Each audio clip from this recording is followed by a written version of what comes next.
Hey guys, welcome to the channel. As you see in the thumbnail, what if Issei defeat Trihexa and abandoned by all Harem? Before I start, please do support for more awesome content, and subscribe my channel and like this video. Go support and follow the Untested Associate 24 for writing that awesome fanfic, and also make sure to comment on this story. Link in the description. Issei Hayato was just a perverted boy with humble beginnings. He was murdered by his first girlfriend Rainier, then was revived by Rias Gremory, the heiress of the Gremory clan, as a servant in her peerage, being the only pawn and the host of the Red Dragon Emperor, Drake. From there he became involved in the supernatural world as a major player, from beating Riser Phoenix to facing the Cadre Kokabeel, facilitating the peace between the three factions, being bitten by Fenrir and surviving, fighting the White Dragon Empress to a standstill, stopping Shelba Beelzebub, entering the Juggernaut Drive and surviving, beating the strongest youth devil Serorg Bale, dying once again and being revived with a new body built of the flesh of Great Red and the power of Ophis. From fighting in the Vampire Civil War to the Evil Dragon War and becoming a high-class devil, then an ultimate-class devil, and in the ultimate fight doing what was thought impossible and killing the beast of the apocalypse, saving both the supernatural and human worlds. After making all of those achievements and being the pillar of the faction alliance, he was also engaged to 9 girls: Rias Gremory, Akino Himejima, Kaneko Tuju, Kuroka Tuju, Zenobia Korda, Rosweiss, Ravel Phoenix, Irina Shido, and Asia Argento. One day, he saw that the factions excluding the Shinto, Hindu, Norse, and Angel faction voted that he be exiled and that they saw him as a tool. His 8 pawn pieces were ripped from him by Rias, leaving him in extreme pain. Though it wouldn't kill him, he would be severely weakened for quite a time. Of the 9 girls in his harem stood by his side and supported him, those being Kuroka Tuju, Irina Shido, and Rosweiss. As a result of the alliance throwing away Issei like a tool, the Angel, Shinto, Norse, and Hindu factions withdrew from the alliance, severely weakening it. Soon afterwards, the Hayato family decided to also throw him out of their home, and they disowned him, calling him a mistake and a stupid pervert. They wished he was never born, and he ruined their family name with his actions. Mickey, you have been a disgrace to our family with your stupid perverted actions and antics, and I've had enough. Goro, as of today, you're not a Hayato. Leave my house, you failure, and don't look back here. I cannot believe I prayed for you to reach full term and be born. Mickey, you've ruined our name. Get out, I never wished to see you again. That broke Issei's heart to see the 2 people who should have supported him in the most difficult time of his life throw him away like he was nothing. He left the Hayato home, with his important documentation, and left the country as a whole. When Rosweiss, Irina, and Kuroka found out about this, they were furious. Along with them leaving, Kuroka beat the Hayato couple within an inch of their lives as they took their belongings and left the mansion, intending on finding Issei. Kuroka returned to Team Vala, to which she told her team leader about the situation, and she was infuriated by it, cutting ties with the alliance and especially the Grigori. Azazel tried to convince Valiana to keep her team in the alliance and Team DXD, but she refused, telling her former adoptive father, Valiana, "You think that Issei and I are just tools, but we are more than that. We are the heavenly dragons of domination and supremacy, the hosts of Drake and Albion, the twin sky dragons. Once you realize Issei's importance, you'll realize my importance as well. You've done a lot of damage by throwing Issei away. Don't think I'll ever trust you again, and don't come crawling for mine or Issei's help again. Goodbye, Azazel." Rosweiss returned to her home faction, where they were able to remove her rook piece, and she ceased being a devil, and resumed her previous duties as Odin's bodyguard. Team /Og did the same thing as Team Vala in anger and protest of the alliance's decision, and the Shinto faction took them in, and they became a team under the faction and the Red Dragon Accord. Irina returned to heaven, where she was welcomed back and comforted by Gabriel and Michael, who knew the whole situation, understood her anger, and calmed her down. The Shido family cut ties with the Hayato family as a result of this. As for Issei, he left Japan fully, but not before meeting his surrogate mother, and the reason why he was even born, Amaterasu, the leader of the Shinto faction, to whom he cried his eyes out about everything and comforted him, telling him, "Amaterasu, I see, we at the Shinto faction will always support you. Yasaka is an idiot for abandoning you the way she did. We won't support the Yukai faction anymore after this. You are my beloved son, Your uncles also care deeply for you and you're always welcome in the heavenly plains. Issei, sob thank you Okayasan. Issei left for the United States, extremely heartbroken and depressed, choosing to live on the outskirts of Washington, D.C. away from the city. Time skipped 0 months later. In 0 months everything seemed to fall apart.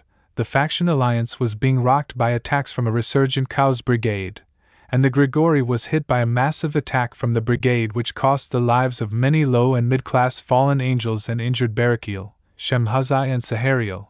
It was bad to the point that Azazel had to come back as Governor General due to the dire situation and settle the ship. Meanwhile, in the Devil faction, a second civil war erupted over the way Issei was exiled, 2 factions just like in the first one, though this time it was different. There was a pro-Issei faction made up of devils who supported the Red Dragon Emperor and hero of the supernatural world. This faction was led by Ajuka Beelzebub, Falbium Asmodeus, Zekrom Baal, Lord Agars and Seraphol Leviathan. This faction was mostly made up of reincarnated devils who were inspired by Issei, who rose through the ranks to be one of the strongest devils, and even inspired children. Even pure-blood devils such as Sona Citri, Latia Astaroth, Sikvera Agars and Serorg Baal fought for this faction as they saw the importance of Issei to not only the faction but the once strong but now crumbling alliance, as he was the glue to the core of the alliance. The other side was an anti-Issei faction, a faction which believed in the supremacy of pure-blood devils. This faction was led by the elders of the Devil Council. Many of the clan heads, including Zeoticus Gremry, Edward Phoenix and Andrew Bales, sided with the anti-Issei faction along with Surzex Lucifer, once a person seen as a light of hope for the faction, now like the majority of upper-class devils, looking down on reincarnated devils. This war was devastating to the devil population as more clans were lost as the number of remaining clans shrunk from to 0 as the devils teetered on the brink of a MAD scenario. Scene change: outskirts of Washington, D.C. In the outskirts of the U.S. Capitol, Vice President Benjamin Asher and his security detail were on a morning exercise. Running alongside the Vice President was Mike Banning, a former Army Ranger who was selected to join the Secret Service and Presidential Protection Detail due to his experience and service to the United States. Mike, ain't this a fine morning for a run, Mr. Vice President? Benjamin, that's true, Mike. Too bad your Patriots had to up that lead they had last night. Mike, I've got nothing to say on that, Ben, but we've still got a good chance of qualifying for the bowl, unlike your Cowboys. Benjamin, you had to go there. Mike, I won't take any bullshit, especially from a Cowboys fan. Every year you hype yourselves up but only end up disappointed. Benjamin, this year will be our year. Mike, as if. The duo continued running as they bantered about football until Mike pulled away from Asher, to which he slowed down, and James caught up with him. Benjamin, think you can run him over for me? James, trust me, sir, we tried. As Mike also slowed down and allowed the detail to catch up to him, they heard a scream coming from the forest, which put all of them on guard and surrounded Benjamin. Ah, Mike, what was that? James, don't know, but it came from the forest. Benjamin, we should check it out. Sounded like someone was screaming for help. Mike, sir, I cannot allow that. What if it's someone trying to draw your attention? Benjamin, there wouldn't be a scream like that if they wanted to draw your attention. Command Center, Big Brother to Big Top, there's a heat signature near your position. Someone's hurt and bleeding out badly. Mike, advice on the next steps. Command Center, someone needs to get there before that person dies. 800 yards to your 9 o'clock. Mike, understood.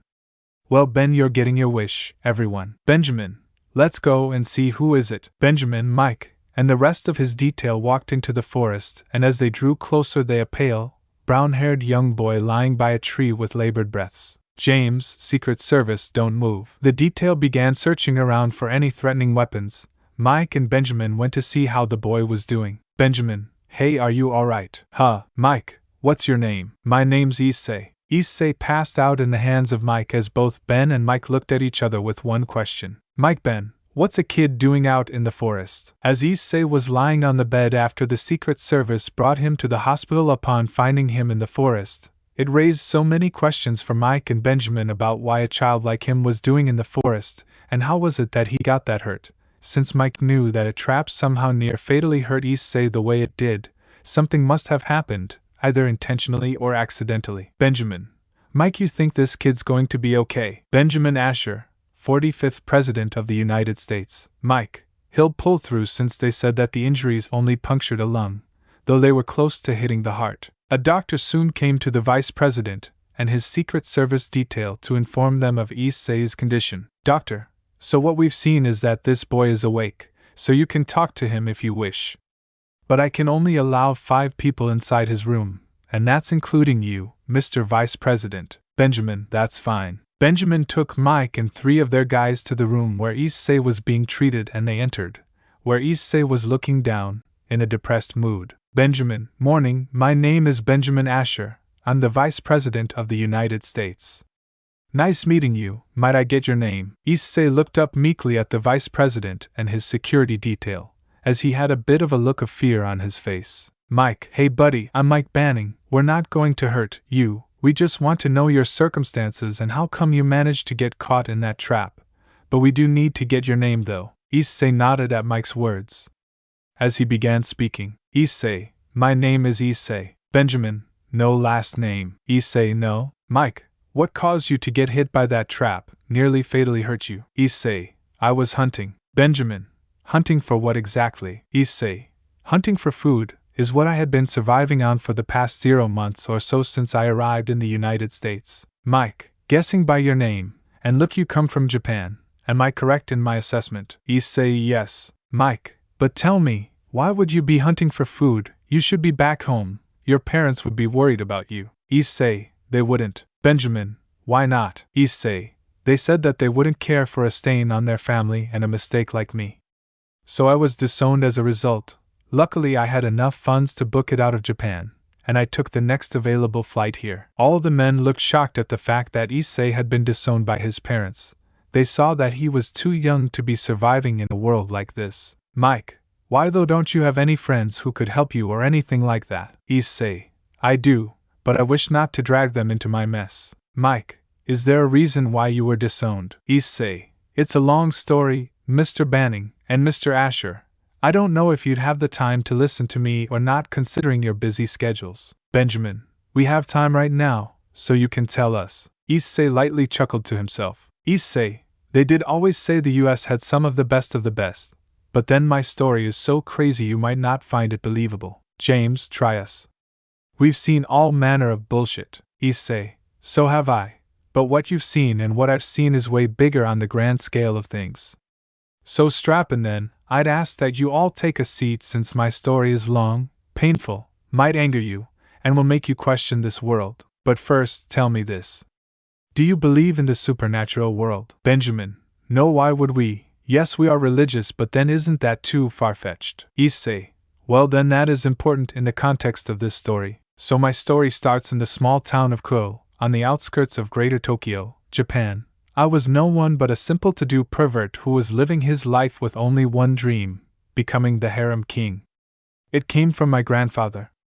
I ask that you don't laugh. Issei then explained everything that had happened, from being murdered on the first date he had with Rainier, fighting to rescue Asia, beating Riser and releasing Rias from her arranged marriage, fighting Kokobile, achieving peace within the 3 factions, how he fought a descendant of Lucifer to a complete standstill during said peace conference, how during a summer break he went to the underworld for a young devil's gathering, he took a bit from Fenrir and survived, fighting off the first mole for the Cow's Brigade to returning home and partaking in his school's sports festival. On his trip to Kyoto, where he rescued the Yukai Queen and fought the wielder of the spear, child was coated in the blood of Jesus and won that fight, and then fought and beat the strongest youth devil, which earned him a promotion to a mid-class devil. He also explained that the supernatural world operates on a class system, and how it works. Then what happened when he was supposed to be tested for said promotion, how he was stabbed with an arrow with a deadly venom to dragons which killed him,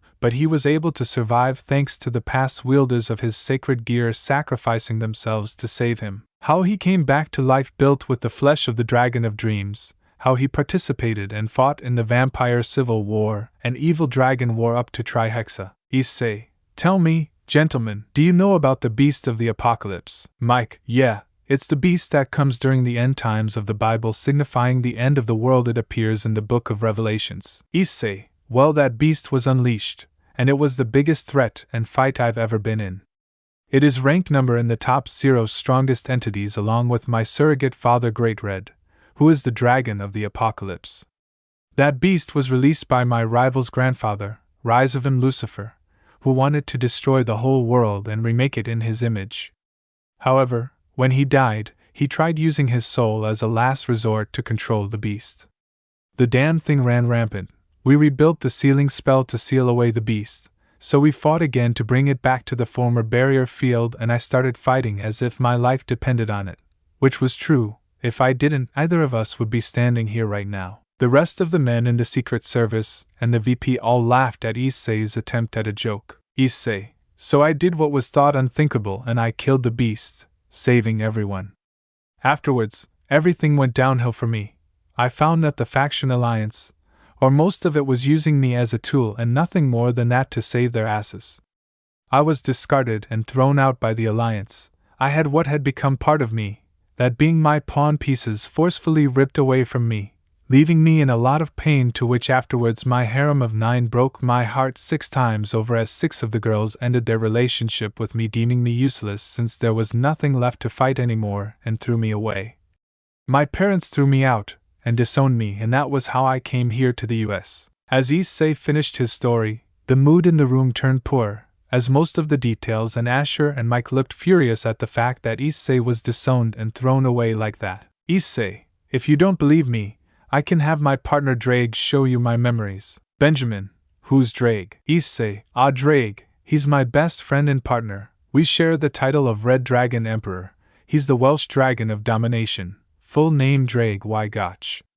He's the dragon you see on the Welsh national flag. He's been with me for this whole journey since the beginning, since I was a literal godsend. Hey Drake, you there? Drake, hey partner, it's good to hear from you once again, glad to see you're better. Issei, guess you could say that. Drake, the men in front of us are the Vice President of the United States, Benjamin Asher, and a part of his Secret Service detail. I'm asking that you show them my memories. Drake, are you sure about this, partner? Issei, I'm sure. Drake then projected Issei's entire life for all to see, as they saw what he was telling was the truth, which made them feel sorry for Issei. Mike, wow kid, I'm sorry that happened to you. You deserve better. Issei, nah, it's alright. At least I had a few factions which supported me. Benjamin, which ones were they? Issei, my other home faction, the Shinto faction. I do not care for the Yukai faction anymore after what they did to me. It's the Shinto faction, Norse faction, Hindu faction, and Angel faction. Benjamin, I see then. Mike, Issei, Ben, might I make a suggestion? Benjamin, what is it? Mike, if you'd like, I could adopt you with my wife, and you'd have a family once again. And I promise you we wouldn't throw you away like they did. You didn't deserve any of it. Issei looked up at Mike as he had a few tears coming down his face as Drake told him that Mike was telling the truth and that they wouldn't abandon him as the Haida did. Issei, I would like that very much. Mike, we'll do so as soon as possible. Issei, also Mr. Vice President. Benjamin, please just call me Benjamin. Issei, I know you have an obligation to tell certain people this information, such as the President, Joint Chiefs of Staff, the Speaker of the House, and the Director of National Intelligence, but I ask that whatever I've told you does not leave this room, and to not reach the ears of anyone else. I'm aware of the other part of your detail outside. You can also tell them what I've told you, but I ask that none of this leaves this room. Benjamin, of course, Issei, you have my word. Benjamin left the room as he made a call to his Chief of Staff. Call outgoing April. Benjamin, April, I need you to schedule a meeting with the President, Joint Chiefs of Staff, Speaker of the House, the National Security Council, and Director of National Intelligence. Something important just came to my knowledge. April, understood, sir. Mike, all units, Southpaw is on the move. Issei was formally adopted by Mike and Leah Banning, changing his name from Issei to Isaac Banning. This was the day Issei Haida died and Isaac Banning was born. Meanwhile, the highest points of the US government were informed of what Issei had told Benjamin, and this was kept classified beyond top secret, as they knew something like this had to be kept with extreme secrecy. Scene change. What happened with the other factions was more chaos was spreading all over the place. The Yukai faction had lost the patronage and support of the Shinto faction following their betrayal of Issei and how he was used as a tool. Amaterasu personally delivered the message to Yasaka, telling the Yukai queen that she shouldn't have betrayed her son the way she did, cause if she jogged her memory, he was the one who risked his life against Cao Cao to save her. The Norse, Angel, Shinto, and Hindu factions all came together under a new accord that would help protect each other. It was named the Red Dragon Accord after the hero of the factions who bravely fought to save the world. This accord was just like NATO's Article 5, an attack on one can be considered an attack on all. The vampire factions was hit by a surprise attack by the Chaos Brigade with Valerie Teeps being captured again for her sacred gear, and it was extracted killing her. Meanwhile with the Gremry Peerage, they also fought on the front lines of the Second Civil War, whilst Graphia, Venelana and Milikas fled to Lucifuge territory which was far away from the fighting. White House 00. In the Oval Office, the Joint Chiefs of Staff and National Security Agency Deputy Director Ray Monroe were seated waiting for the meeting to begin. Ben Asher, Barack Obama POTUS, Secretary of Defense, Ruth McMillan, Speaker of the House Alan Trumbull, and Mike Banning were present along with the several members of Asher's Secret Service detail were present. Barack, Ben, we're all here and accounted for.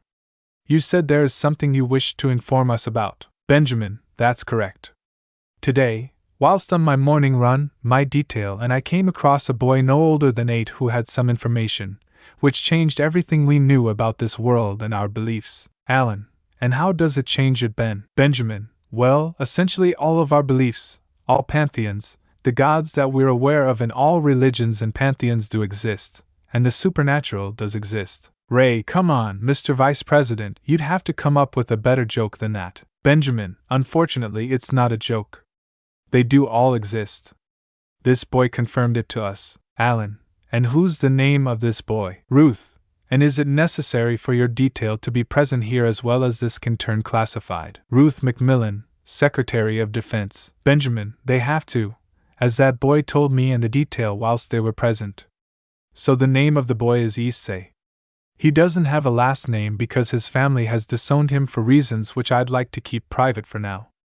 We found him hurt in the forest just outside DC in a hunt gone wrong. Barack, so exactly where does it tie in? Mike, Mr. President, what we saw from the kid was mind-shattering. Devils, angels, fallen angels, and gods all exist. What he showed us was something that should be kept hidden from us normal humans. But he chose to tell us since he's practically alone. Benjamin, the kid is a war veteran. There have been secret wars fought by these supernatural beings for centuries, probably even millennia. And there was even a major faction alliance, but that has broken up due to how Issei was treated. Ruth, in what way was he treated? Benjamin, Issei is technically one of the strongest beings in the world and he's fought in many battles, against gods, fallen angels, you name it he's been there, even dying twice in the process. Benjamin further explained everything that Issei has been from being reincarnated as a devil to the Tri-Factional Peace Conference, to the Youth Devil Conference, Demonic Beast Riot, Vampire Civil War, the Evil Dragon War. Barack, my God, how is he still saying? Benjamin, I don't know, but that isn't the end. It gets worse. I'm sure you're all aware of the Beast of the Apocalypse. Alan, the beast that appears in Revelation to bring about the end of the world in Christianity. What about it? Benjamin, the son of Lucifer released the beast when he was killed at the end of the Evil Dragon War, to try and cause a MAD scenario. Issei and the faction alliance fought against the beast and against all odds, he killed it, something many thought impossible due to how strong it is. But he did so saving both the human world and supernatural world. But afterward, everything turned sour for him. Alan, in what way? Mike, the majority of the alliance threw him away as if he were a tool. He was exiled, his family disowned him, and that hurt him badly to the point of him moving stateside. Ray, I'm sorry, but I'll need more proof than that if I'm to believe what you're telling me because this is nuts. Perhaps I can help. Mike and the detail immediately surrounded everyone as they took up their guns. Mike, who's there? Easy, I'm not here to hurt you. A red-haired man and a black-haired woman appeared from a portal, which shocked most in the room. Jacobs, who are you? I'm Great Red, the lady with me is Ophis. Benjamin, you're his surrogate parents. Ophis, that is correct. Vice President Asher. I'm the dragon god of infinity, whilst Great Red is the dragon god of dreams or the other title you know him, which he is also known of in the Bible, the dragon of the apocalypse. All looked at Great Red in shock and fear, as they wondered why they were there in the first place. Great Red, we're to help you understand the situation since there are some skeptical people. So we'll show you his memories. Great Red then showed the Oval Office Issei's memories, which left the ones who weren't in the know in shock about how everything went downhill for Issei. Office, I hope you understand his situation. Alan, that we do. Mr. President, what do we do? Benjamin, Barack, Mike had already taken the initiative to adopt Issei into his family, and he agreed.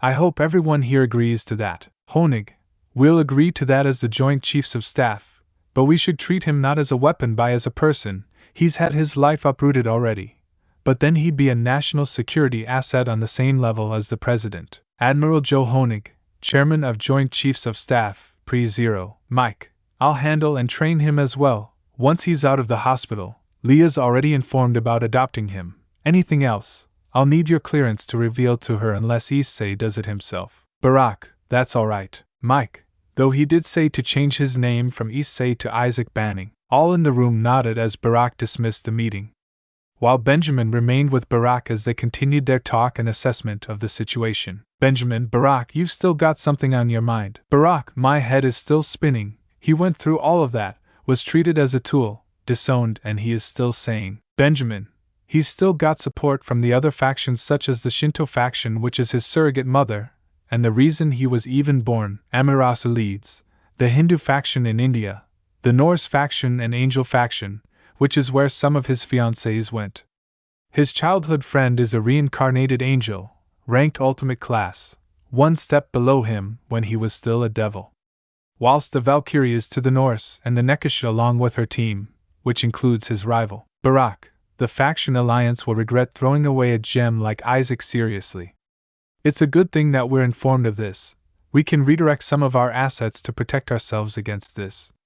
But other than us who know about this, Benjamin, I guess the Vatican, the headquarters of the Catholic Church after all. Barack, we'll need to meet with the Secretary of State and Secretary of Homeland Secretary and have the Director of National Intelligence here latest tomorrow to hear about this, and we decided the next steps forward. Benjamin, all right. Barack, I personally hope that this isn't a massive can of worms we've opened with this. After graduating from high school with top marks, Isaac decided to follow in his father's footsteps by joining the United States Army.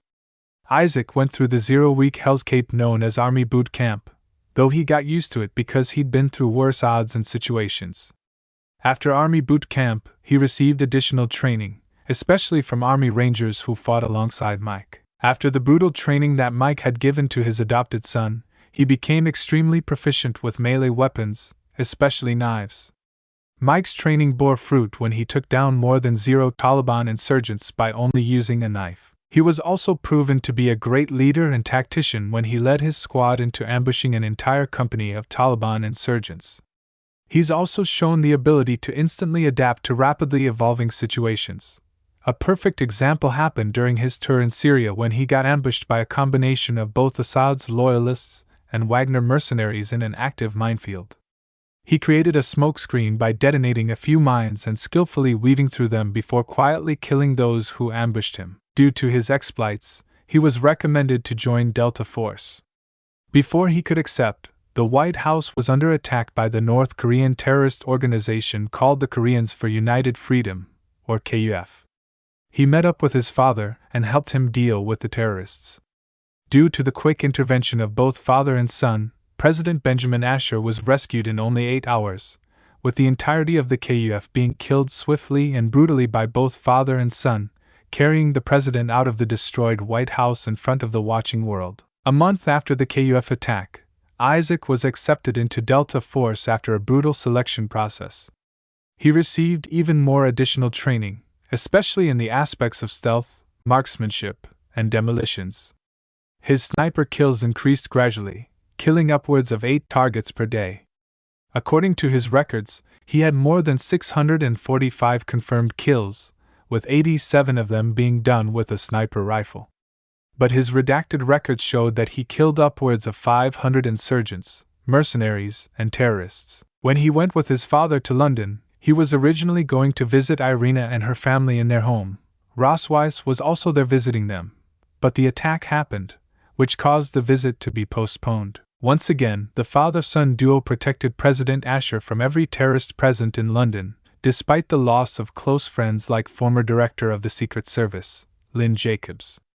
When Asher was kidnapped, the two led an SAS squad towards the terrorists' last stronghold.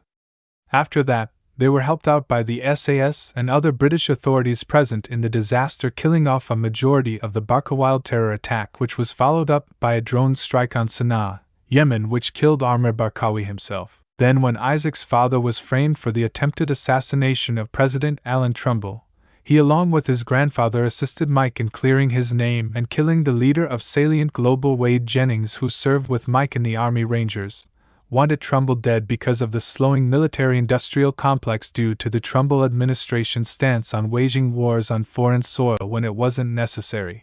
It also led to the arrest of Vice President Martin Kirby for treason and corruption, as Jennings kept detailed records of Kirby's involvement as an insurance policy against him. After his father was promoted to director of the Secret Service following the death of Lynn Jacobs, he was selected to serve in the Secret Service under his father and President Alan Trumbull within the Presidential Protection Detail. Time skip 9 years later. 9 years after the end of the Evil Dragon War, the defeat of the Cow's Brigade and Trihexa, the exile of Isaac Banning, formerly known as Issei Hayato, and the splintering of the faction alliance as a result of the exile, along with the commencement of the Second Devil Civil War, which has resulted in more noble houses going extinct. 6. Banning home, Washington, D.C. 5 o'clock. In the Banning home, 2 Secret Service agents are preparing to leave on a morning run. This is Mike and Isaac Banning. Mike is now the director of the Secret Service after Salient Global was taken down, and Isaac was assigned to the Secret Service under the Presidential Protection Detail. Mike: so Isaac, what's on your mind? I've seen you being a bit absent-minded lately. Isaac: it's not much, Dad. Mike: you do know if you don't tell me, Trumbull is going to get it out of you. He did it with me after the whole Salient Global mess. Isaac: alright, fine, I've been having flashbacks of the past, how my past everything went, and how I miss my old friends. Mike: your perverted days. Isaac: I detest remembering those days, Dad, how I was taken advantage of because of that. How my old perverted attitude was used against me. I just hate remembering that. But then, with Motohama and Matsuda, we were an extremely tight-knit group together along with Kiryu, but I hope their lives went well. Mike: I see. Well then, we should go. We don't have much time before we need to head over to the White House. Isaac: and knowing how Lynn and Lilith are, should they see us, we won't get the chance to get out. Mike and Isaac left the house on their early morning run. Time skip 6 o'clock. Mike and Isaac came back an hour later from their run as Leah was just about to wake up, and she was preparing Lynn and Lilith for school as she would be preparing for another shift at the hospital. As Isaac and Mike freshened up and changed, they met Leah, who was nearly finished with breakfast. Mike: morning, dear. Leah: morning, Mike. Isaac: morning, Mom. Leah: morning, Isaac. Lynn: morning, big brother. Lilith: morning, Onaikan. Isaac: morning, Lilith-chan, Lynn-chan. How'd you two sleep? Lynn: I slept alright. Lilith: Lilith slept fine. Leah: alright, Mike. Isaac: sit down so you can have your breakfast. Is anything of interest happening? Mike: not much, but then there will be a briefing later this afternoon on the upcoming state visit to Japan. Isaac: yeah, considering all things. Hopefully, it's nothing. There is nothing complicated or major having to change. Leah: Mike, make sure that you don't forget your pills. Mike: I won't, dear. And we're off, see you all later. Lynn: bye, Dad. Lilith: bye, Dad. Leah: see you later, dear. Son, take care of yourself. Isaac: will do, Mom. Scene change. Oval Office, White House, midnight. In the Oval Office, Mike, Isaac, President Alan Trumbull, Chairman of the Joint Chiefs General Edward Clegg, and D.C. Mason, White House Chief of Staff, were all going over the plans for the planned state visit to Japan. Mike: so on arrival, you'd be received by the Prime Minister with an honor guard, to which afterwards there would be a meeting involving the Emperor in the Imperial Palace. There would be a large security presence placed around the palace and its precinct. Clegg: but that's just one of the reasons why we're having this state visit, the other being for the U.S. to officially join the Red Dragon Accord. Tell me, Isaac, what have you heard regarding any of the other factions? Tell me, Isaac, what have you heard regarding any of the other factions? General Edward Clegg, Chairman of the Joint Chiefs. Isaac: General Clegg, Info has been murky at best when I got it, but from what Vala and Suzaka have told me, the other factions' situations are quite ed. Alan, in what way? Isaac, for one, Buyukai Queen Yasaka was forced to step down from her position as her faction was annexed by the Eastern Yukai faction, with Princess Kunu only able to take the throne once she's of age. Whilst in the meantime, Yamato is holding steady as leader of the Yukai faction as a whole since she is another Christian which I know of. I'm guessing that was a punishment from my mother and the rest of the Shinto faction. She's only allowed to manage the ley lines of Kyoto for the time being until Princess Kunu can do so herself. That's the price she had to pay to have the patronage and protection of the Shinto faction once again. With the others, info has been extremely scarce, though I'm aware with the Devils the Second Civil War is still raging on. Luckily it hasn't spilt over to the overworld, and the number of pillar clans has dropped yet again. From at the end of the First Civil War to 0 now, it may be possible to look at a possible MAD scenario with the Devils and possibly prepare contingencies if it happens. Though as it is all signs point towards a ceasefire forming pretty soon down there, the faction which supported me has lost fewer fighters than the faction against me, considering that one is made up of more pure-blood devil fighters and thus more have fallen, heading towards the ceasefire. The vampire faction has been strangely quiet as of late, considering they were one of the loudest voices in getting me exiled along with the devil faction. There has been little information coming out of Romania. The fallen angel population had reduced extremely sharply when Grigori was attacked. Considering the way it's looking, it may be possible to assume that the brigade, or another terror group, is carrying out these attacks. Luckily, without Trihexa they can't do much damage. When Shemhazai, Barakil, and Sahario recovered, Azazel was going to step back down from his position, but those cadres, along with Penemu, told him not to as the situation is extremely dire there. They aren't like devils who have the evil pieces system and angels who have the brave saints system. Though the evil pieces are just another way for slavery, since if, as you know, have only just been reincarnated, you're considered as nothing in devil society, just a low-class devil. That's what I had to go through. Unlike the brave saints, if you wish to be released the angels will allow it, and you'd still have their support. With the evil pieces you can forget about it. Only two ways out. You run and become a stray devil, or grind your way up the ranks and become a high-class devil, and trust me, the former is easier than the latter, but it usually ends with mutating into something horrifying and being killed. The Greeks, I haven't heard much, other than there are murmurs of some idiot trying to release the Titans from Tartarus once again, trying to spark up the Great Greek War once more. Meanwhile, with the factions within the RDA, they've strengthened their security in light of these occurrences. What Irina and Rosweiss have told me is that they are locking down key areas of their factions such as the trees of knowledge and life in heaven as well as the world tree in Asgard. Alan, tell me, son, seeing these developments, it's clear as daylight that something is occurring in the shadows and in terms of the devils and fallen angels. Would you ever trust them again? Alan Trumbull, 46th and current President of the United States. Everyone in the room looked at Isaac, waiting for an answer as he sighed and took a deep breath before answering. Isaac, highly unlikely, Mr. President. Devil Society is very much a backwards society. If I take the example of Kuroka, it shows the flaws. She in essence killed that minor lord of the Nibirius clan to protect that sister of hers, and she was hunted like a rabid animal.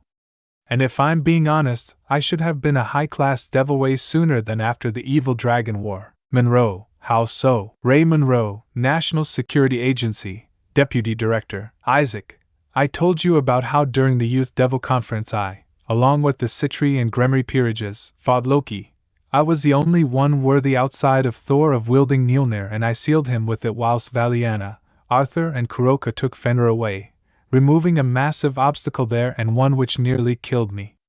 After that fight, it was proven that I had the power of a high-class devil along with the wannabe Knight Kiba and that mixed breed Himejima.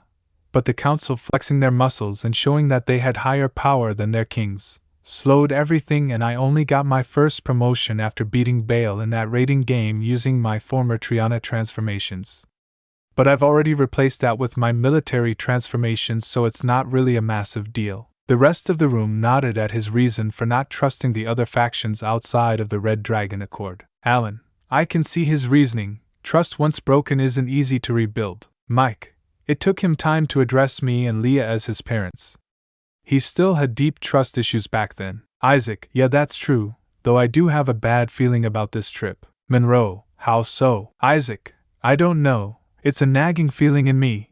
I felt it before the demonic beast riots, and even before we left for Romania. As Mike and Isaac left the Oval Office, Isaac's phone rang as a call was coming in. Call incoming. Hey, how are you doing? Isaac, I'm alright. I just got out of the Oval Office.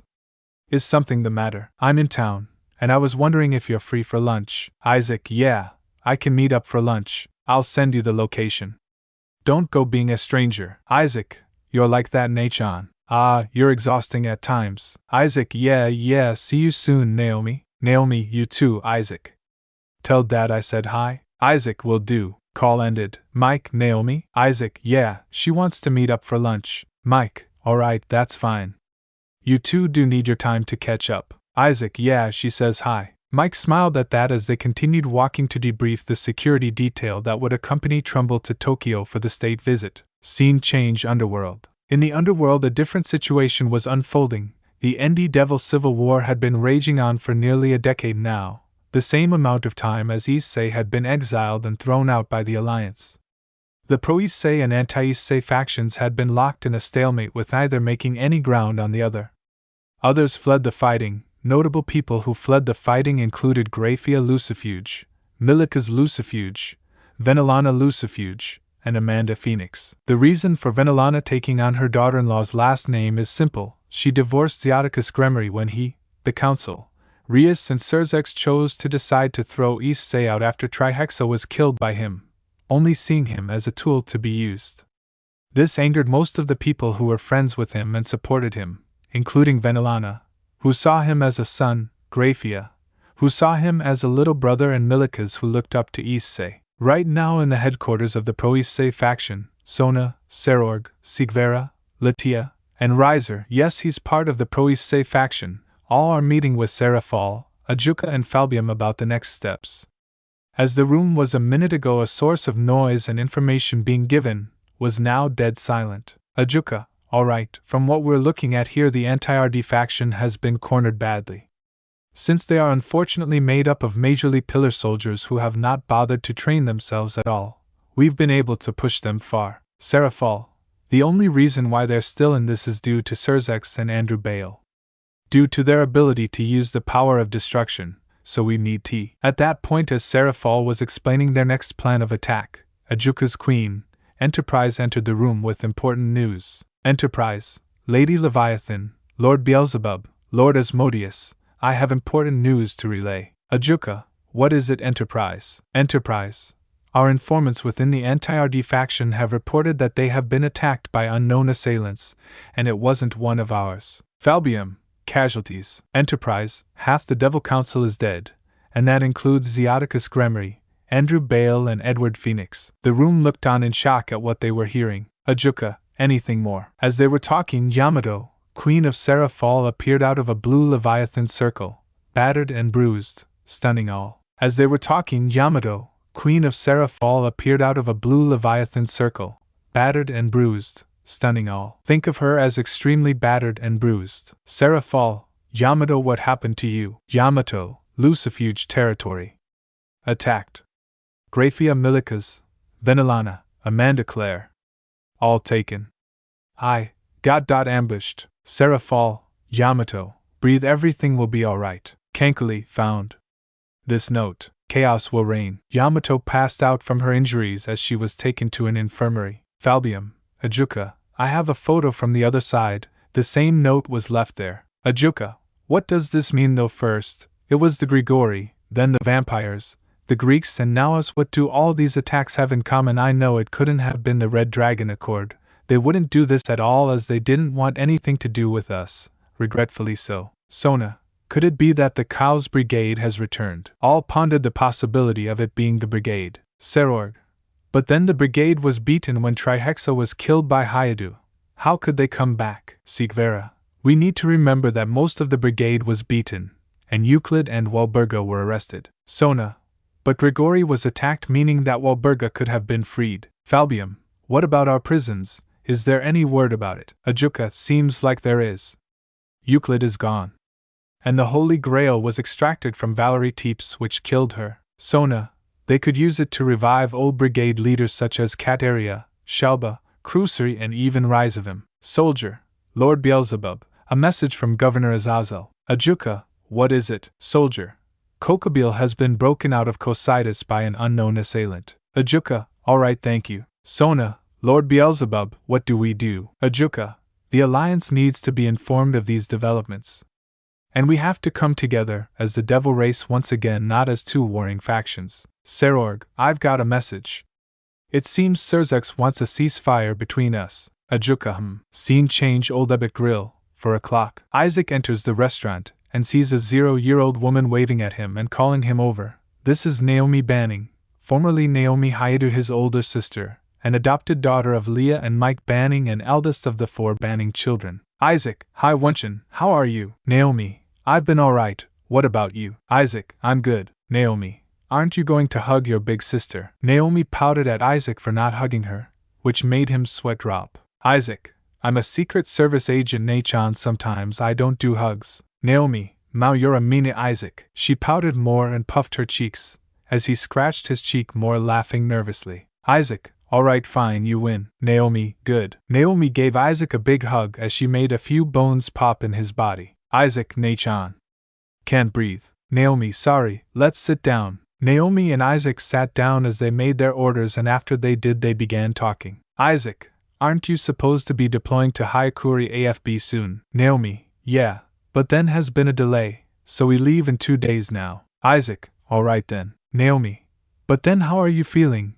This will be the first time you're in Japan in nearly 0 years when you head for the state visit, and Dad won't be present to avoid a Lin situation all over again. Isaac, I'll be alright. I won't even be near Ko at all, so I'll be fine. The only thing worrying me would be Kazan wanting me to come and visit the Heavenly Plains. Naomi, yeah, I know. She hasn't seen you in 0 years, so it would make sense. Plus, she wants to see how much you've grown. She's heard of your exploits in Delta Force and wants to hear everything. Isaac, you're right. Naomi, but then how's Dad? Isaac, he is doing fine. Director is a big job though, so he's working his ass off to fill the shoes Lin held. Naomi, I see. Isaac, will you be free to join dinner this evening? Naomi, sure. Isaac, let me tell Mom then. Message outgoing Mom. Isaac, hey Mom. Leah, Isaac, what's going on? Isaac, Naomi's departure to Tokyo has been delayed, so she wanted to join us for dinner. Leah, she doesn't need to ask, she's my daughter as well, plus Lin and Lilith missed her, so they'd want to see her. Isaac, alright Mom, see you at dinner. Leah, see you then. Isaac. Message ended. Isaac, alright, Mom would be expecting you at dinner later. Naomi, alright, I can't wait for it. Oh, lunch is here. Isaac, let's dig in. Scene change. Unknown location. In an unknown location, Venelana, Graphia, Milikas, Amanda and Claire were placed on the floor as they were handcuffed with magic nullifying cuffs, meaning they couldn't use their magic. Uncover their faces. Their faces were uncovered, and Graphia was mortified to see a face she thought would never appear again. Graphia, Kokabil.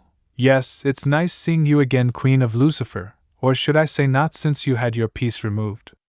I would kill you right here and now, but the others have more interesting plans for you. Amanda, which others? Milikas, you're not going to get away with this. And who's going to stop us? The Securudio. That's right, he was exiled by your faction, and your aunt ripped his pieces from him, and now he couldn't care less what happens to you. Milikas, Uncle Euclid. Why? Euclid. With the Securudio and Hakuryuka not in the picture, and they won't care for you after you stood by and watched as he was exiled. Now there's no one who'll stop us from reigning with chaos. I must say this, welcome back to the Cows Brigade. Claire, you know that the others will stop you. Considering you pushed away the 4 strongest factions in your alliance for betraying Issei in the way you did, it wouldn't surprise me if they ignored you, considering the way you ignored him. This is especially true for the Shinto and Angel factions. The factions of his mother and first love. All the hostages' eyes widened as they saw who it was, and they couldn't believe it, as they saw him die, especially Graphia and Claire. Graphia, Resurgent, how are you alive? Resurgent, I have my right-hand man and your brother to thank for that. He knows better than to serve a false Lucifer unlike you. It's a good thing we have plans for all of you here, especially Milikaskin, Possessing your mother's hell ice and your father's power of destruction, you'll be a valuable asset to our cause. Resurgent approached Milikas as he held his face tightly, closely examining him. Once he let him go, Milikas spat at Resurgent's face. As Resurgent wiped the spit off, he started beating Milikas down badly, and Grafia and Venelana could only watch from their places in horror. Resurgent, Euclid, show your nephew what happens when you deny the will of the brigade.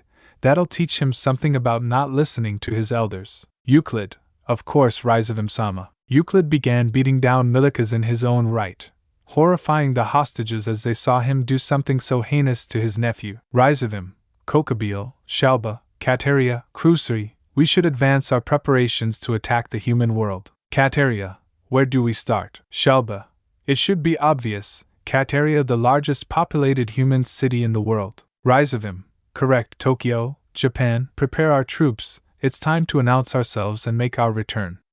And we can do it with the whole world watching since something important is coming up soon. Krusri, the meeting between the leaders of Japan and the United States, that'll be a good statement of intent once we kill them. Resurgent, indeed Krusri. 3 weeks later, Trumbull and his delegation were on Air Force One, as finalized the details of the visit to Japan. As everyone began to leave the presidential office on the plane, Trumbull asked Isaac to stick around. Alan, Isaac, do you mind staying for a bit? Isaac, of course, Mr. President. Alan, I know how hard you and your father have been working to make sure that this trip works out for us. Especially since you'll be the main contact for us when we meet the Shinto faction, so for tomorrow how about you take the day off? Isaac, sir, I can't, I'd love to, but then. Alan, I know what you're about to say, that the visit is the priority to everything beforehand. But then you haven't been home in almost 0 years. Now, the senior agents will be fine, meeting Emperor Hachiro and Prime Minister Teiko Sawada. I insist on you taking this time off. Isaac, of course, thank you, sir. Isaac pinched his head a bit as Alan had a bit of worry on his face for the young agent. Alan, Isaac, is something the matter? Isaac, no, but the Japanese Prime Minister, it's like I've met him somewhere before. It's like he was close to me before, but I can't pinpoint it. His name is extremely familiar to me. Alan, Drake, how's he looking? The boosted gear appeared on Isaac's left arm as Drake spoke out of it. Drake, unfortunately, President Trumbull, even I can't pinpoint the exact memory he is talking about. From since he was 5, his memory was extremely blurry, so I can't get a read on. Alan, alright. Just keep it easy and relax, enjoy the time you have at home. Isaac, alright sir, I understand. Scene change. Sawada home, 4 o'clock. In the Sawada home, the house is buzzing with activity, and it's due to the upcoming state visit of President Alan Trumbull. One man is preparing himself for this visit, that being Teiko Sawada, the Prime Minister of Japan. He was currently going over what would happen as Trumbull was expected to land in a couple of hours.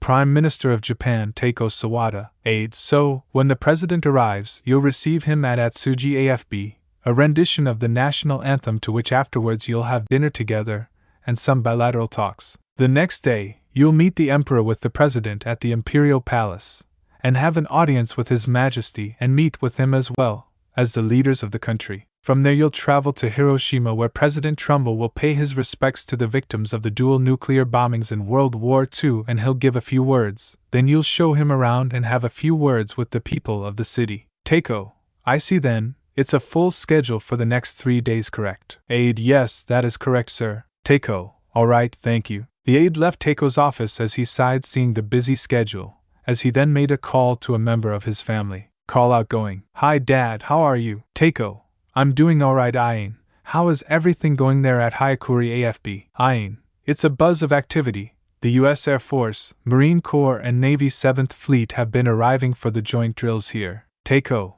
that's good to hear. Ain, Dad, is something wrong? Teiko, I'm still wondering where are your cousins. It's been years since we've seen either of them.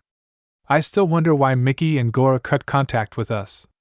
Yes, I know Issei had a perverted streak, but that didn't stop us from loving them. They are our family. Ain, yeah, I know Dad. I also wonder where are they. Teiko, yeah, I hope we find them. Ain, me too Dad, I need to go. High-ranked officers from both sides are being requested. Teiko, good luck, Colonel Sawada. Ain, thank you Dad. Colonel Ian Sawada, cousin of Naomi and Isaac Banning. Call ended. Scene change. Hyakuri AFB, Greater Tokyo, 4 o'clock. At Hyakuri AFB, the higher-ranked officers on both sides were called to a meeting. Ian was one of the higher-ranked officers called. Many looked up to her, not because she was the daughter of the Prime Minister, but because she embodied what it meant to serve the country and be a soldier. As she walked over, for people who knew each other well in school were talking together, this was the former perverted duo of Ko Academy, Kyu's Motohama, Ken Matsuda, and the former captains of the Ko Academy Kendo Club, Yui Kates, and Kaori Murayama. Motohama, now the base is an extreme hive of activity. The United States military is here. Kates, yeah, and it coincides with the state visit of their president, so a lot is going to happen. Murayama, but then who would have imagined this, 0 years ago, all of us in the military, and not to mention a certain pair engaged to marry. Matsuda and Kates blushed as Murayama brought up their relationship, but then the former perverts had a saddened look on their faces as the former kendo captains knew why. Matsuda, but then, I still wonder what happened to Issei. Granted we were the perverted trio, but we were friends. Murayama, I'm sure he's doing just fine for himself. Motohama, but to not contact us, I've got a feeling that something happened to Issei and it had to do with Rias Gremory. Kates, what, don't get any mad ideas in your head. Murayama, look alive, officers are making contact. The 4 former Ko students stood at attention along with the rest of the base as Colonel Ian Sawada met with Colonel Naomi Banning of the U.S. Air Force, Lieutenant Colonel Masahiko Nishimawa of the U.S. Marine Corps, and Admiral Brandon Hiraka Quincy of the U.S. Navy. Ian, Admiral Quincy, Colonel Banning, Lieutenant Colonel Nishimawa, welcome to Hyakuri Air Force Base. It's a pleasure to have you here. The 4 officers saluted one another. As Naomi greeted her cousin, though she didn't say anything. Brandon, it's a pleasure to meet you, Colonel Sawada. Admiral Brandon Hiraka Quincy. Naomi, the same can be said, Colonel Sawada. I hope we'll work well together over the coming months. Colonel Naomi Banning. Ian, the same can be said. Lieutenant Colonel Nishimawa, a pleasure. Masahiko, of course, Colonel Sawada.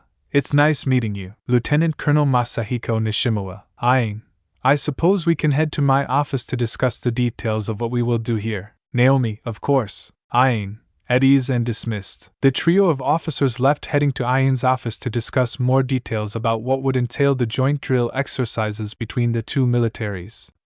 As they did so, the former Ko students had a realization when they saw Naomi. Kates, hold on, isn't that Hayata's elder sister? SD Lieutenant Yui Kates. Matsuda, now that you mention it, yeah it is. There is no way you couldn't miss the similarities between them. Murayama, but why is she not using the Hayata last name? Captain Kaori Murayama. Motohama, probably married. Matsuda, we should ask her about Issei when we get the chance. Scene change. Pro Issei faction HQ, Underworld. With the Pro Issei faction, the details were finalized between the two warring devil factions as they prepared to sign the ceasefire. Both factions refused to have the ceasefire signed in the Underworld, so the agreement would be signed in Kyoto and overseen by Amaterasu. Sarah Fall, tomorrow, we can put an end to hostilities and put this second civil war behind us. Ajuka, we were lucky that Lady Amaterasu even entertained the idea of having our ceasefire signed in Kyoto, let alone accepting it. Sona, but she had a lot of hostility in her voice when we told her about this. Sigvera, makes sense. Hayata was an answered prayer, or others would say a gift from her to his family, and she treats him like her son, and he does the same as his mother. Flashback. When Serord got the message from Surzex wanting to place a ceasefire due to the attacks on other factions still in the alliance, they were shocked. Sarah Fall, what do you think, Ajuka? This may be a trap. Ajuka, seems not. With what has been occurring within the alliance, it is possible that there is a new threat we must face. Sona, but then both us and them have refused to sign the deal here in the Underworld, wanting to sign it on neutral grounds in another faction's territory. Serorg, the angels immediately refused to do so, and so did the Hindu and Norse, stating that they didn't wish to be involved with us. Which leaves the Shinto faction. Hopefully they will accept. Ajuka, we won't know until we try. Communication outgoing. Amaterasu, Ajuka Beelzebub, you have some nerve to call me. Give me one good reason why I shouldn't cut this call right now. Ajuka, we need assistance from your faction. It's regarding assisting us with signing a ceasefire. Amaterasu. The other factions told me of such occurrences happening. Why my faction? You've already been shut down by the other 3 within the accord. Why should I agree to your request? Ajuka, there is a new threat arising. Key leaders of the Cow's brigade have escaped or broken out. We need to unite in order to fight them. Amaterasu, the last time I agreed to such a proposal, my son ended up exiled, heartbroken and hurt. Why should I trust the ceasefire you're proposing? Ajuka, you have no reason to do so. We wanted your assistance in facilitating it so it could be signed on neutral grounds. I know that the other factions outside of the Red Dragon Accord are barred from entering Japan or any other factional territories such as Europe as a whole, including Norway, Sweden, Finland, Iceland and Denmark and India, along with the United States ramping up spending on devil hunting after what happened to ISS. Amaterasu, don't you even dare say his name. You have no right to do so, though absent. He is an heir of the Shinto faction, so you will address him with proper titles. Ajuka, my apologies, Lady Amaterasu, with Lord Issei's exile, but we wish to combat this new threat, and it may pose a threat to all of us. Amaterasu, I will consult with the other members of the Red Dragon Accord and see what they think, and I'll inform you if there's agreement or not. But if I find out that I am being lied to, you will burn Ajuka Beelzebub. Am I clear? Ajuka, Crystal Lady Amaterasu. Flashback ends. Ajuka, I do understand her anger. We or the Council essentially threw her son to the dogs. But I do wonder, how does the United States know about the supernatural? Seraphal, I also wonder how as well. Sona, that is a question I want to know the answer to. Latia, but I hope that we can reach this peace. Though what Rias and her peerage did to Issei was uncalled for in every sense of the word, he loved them and they threw that love back at him, hurting him in the process. I hoped I would be able to talk to him and get on his good side. I liked him in my own right, but out of respect for Rias didn't admit my feelings. Hopefully he'll accept them. Ajuka, at least you're lucky that you're able to travel to Japan. Sona, but then is there anything happening over there? Sona, it seems like the new Air Force base in Ko is up and running. The base is jointly ran by Japan and the United States, though the US manages it more. Ajuka, that will be trouble. Do take care of yourself though. Sona, will do, Lord Beelzebub. Sona teleports away back to Ko, as she was the sole governor of the town after what happened to Issei. Next day, in downtown Tokyo, Isaac was walking around Tokyo, sightseeing the area as he wanted to see how the place had changed since he was last in Japan. Isaac, well, Drake, what do you think? It's been a decade. Trihexa, how do you see it? Drake, well, partner, when we came here with your Valkyrie, I enjoyed our time here. Trihexa, I couldn't think human cities could get this big. But then Tokyo takes the words out of my mouth. How do the people navigate this city? No maze without getting lost somehow. Isaac, well, the metro is a big part of why trains are one of the main modes of transportation here in town.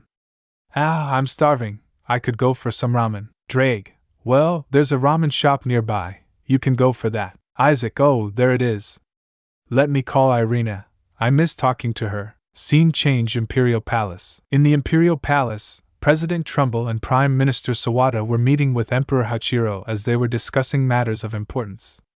The Prime Minister brought up North Korea's recent nuclear tests. Emperor Hachiro, North Korea has been a major problem as of late, especially with their ongoing nuclear tests. We've had to take more proactive measures as well. Teiko, so as a matter of courtesy, this bill will be signed soon, which will amend a part of our constitution, but our current self-defense forces will be organized into a full-standing military once again.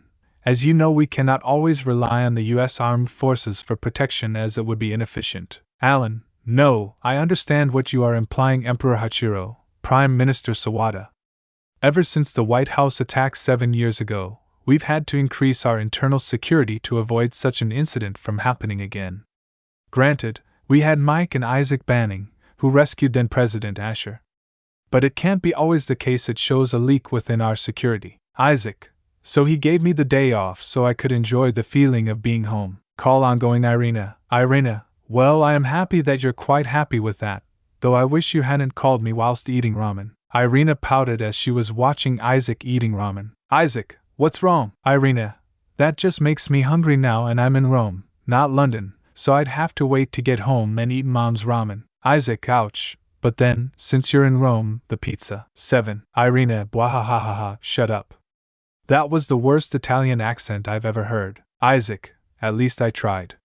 Whenever I speak in a Scottish accent, Dad's instinct takes over, and we start just being Scotsmen. 4. Irina, I remember Aunt Leah talking about that with my mom and Aunt Amaterasu. The way I laughed that night, I don't think I'd top that. How are Trihexa and Drake? Isaac, they are all right. They are either asleep or having a game with one another. I remember when I found out that Trihexa became its sacred gear. I was frightened as hell. Irina, you were panicking badly. Vala had to come stateside to calm you down. Flashback 7 years ago, Banning home, 5 o'clock. Isaac was asleep after another day of melee training with Mike. The following week, he'd be deployed to Afghanistan for the first time, so Mike had to make sure he was mentally ready for a human battlefield being used to a supernatural battlefield. Isaac's mindscape. Isaac was in his mindscape, but he didn't see Drake, and as he was wondering where his partner was, he saw an empty field, and from there, a massive beast, 0 meters long, appeared, and it shocked him as he killed it. Isaac, TT Trihexa. Trihexa, well, isn't this a reunion? It's nice to see you again. Issei Hayadu, or should I say Isaac James Banning. Isaac, you're here for revenge. Trihexa, not at all, I wanted to thank you. Isaac, thank me for what, and aren't you supposed to be mindless? How are you capable of speech? Trihexa, I'm getting to that. I got cursed. I was one of the 3 dragon gods. As you know, your surrogate parents Red and Ophis Themas are dreams and infinity. My Themas was the apocalypse, but I was peaceful until someone cursed me. Isaac, that's what made you mindless. Trihexa, that's correct. Isaac, so why are you here? Trihexa, I wanted to tell you that when you killed me, you also freed me from my curse, and my soul went to you, but you were comatose, so you didn't know. I, in essence, became a second sacred gear to you, and I'm now your partner as well. I look forward to working with you, Isaac. You are now the dragon god of domination and the apocalypse. 5. Isaac, why yeah sure. Scene change bedroom. Isaac, what the? Drake, morning partner. Isaac, I'm morning Drake. Trihexa, morning partner. Isaac, I'm morning Trihexa.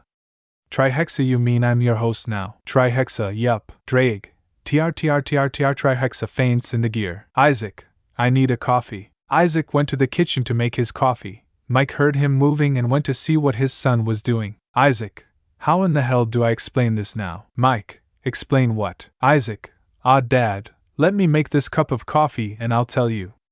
Do you want one? Mike, yeah? Isaac made the 2 cups of coffee and they sat down at the kitchen counter as Isaac took his cup with shaky hands. Mike, is something wrong? Isaac, don't freak out, but Trihexa, the beast of the apocalypse, is now a second sacred gear. Mike gave a massive spit take at hearing the shocking news. Mike, what? Isaac, yes, I just found this out now. Mike, that's a new development. Ben's going to freak out when he hears about this. End of flashback. Isaac, yeah? As Isaac looks at the Imperial Palace whilst eating ramen, an explosion takes place, which startles him. Isaac, I'll call you back. Something just blew up. Irina, alright, be careful. Love you? Isaac, love you too, I reckon. Call ended. Isaac went out to inspect what had exploded and saw something that would shock him. Isaac, Nilram magic circles, but Euclid is in prison. Damn it, those damn bats. Scene change. Imperial Palace, shocked. As Hachiro, Takeo and Alan were still talking, Secret Service agents entered to get Trumbull out. At the same time, Imperial Guards entered to get Hachiro and Takeo. SS Agent, Mr. President, there's been an explosion outside and magic circles over the palace. We need to go. Alan, we're under attack. SS Agent, yes sir. Takeo, magic, what now? IP Guard, Your Majesty. Prime Minister, we need to leave now. The guards and agents began to lead the 3 leaders out, as they tried to make a turn down to the evacuation tunnel towards the Imperial Emergency Operations Center.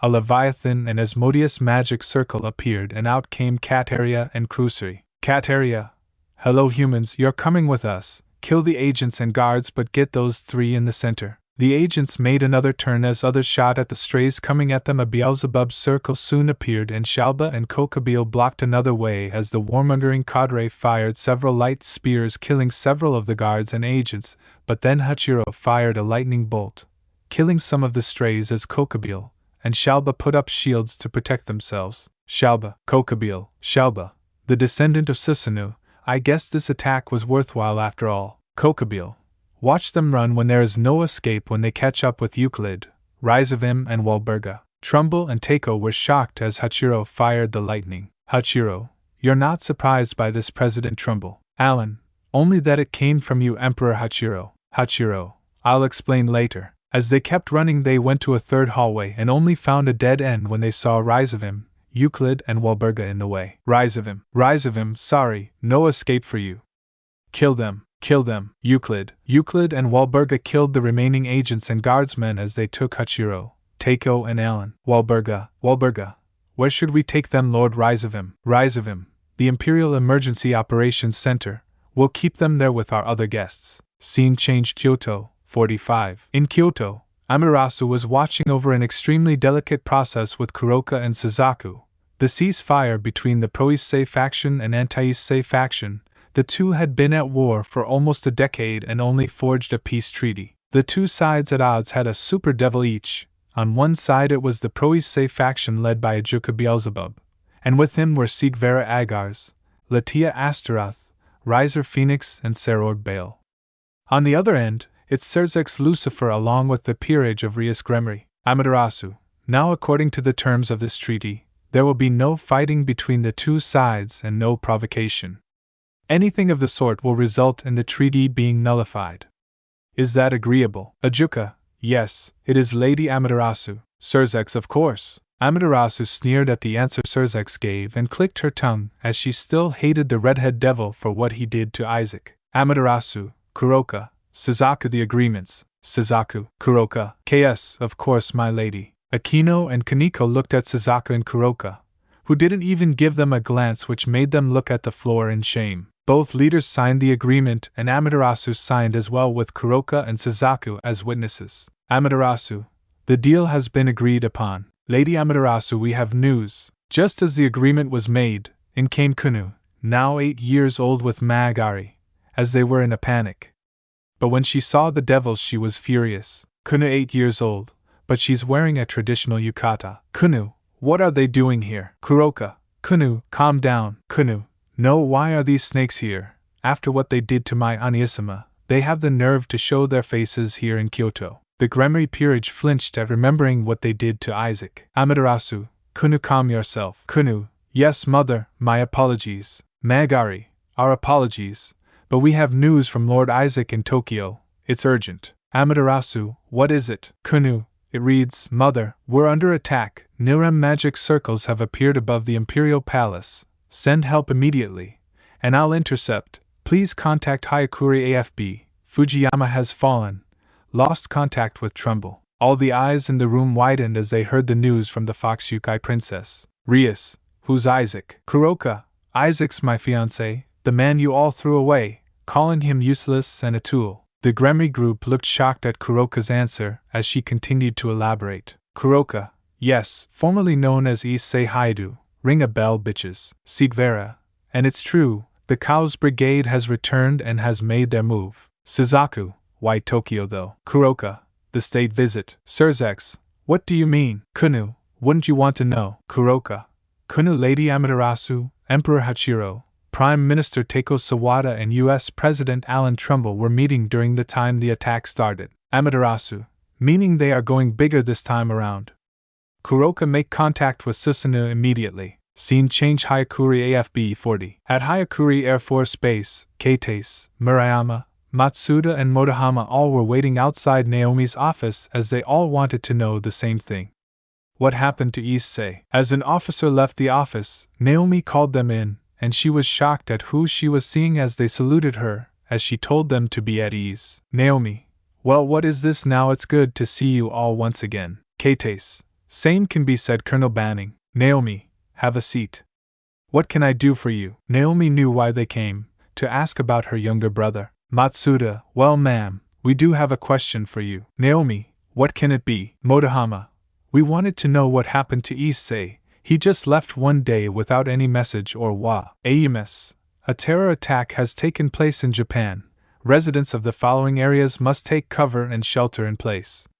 This alert will remain in effect until further notice. The following special wards of Tokyo are advised to shelter in place: Adachi, Arakawa, Bunkyo, Chiyoda, Chua, Idagawa, Itabashi, Katsushika, Kita, Kodo, Meguro, Minato, Nakano, Nerima, Ota, Setagaya, Shibuya, Shinagawa, Shinjuku, Sujinami, Sumida, Taito, Tashima, Amos.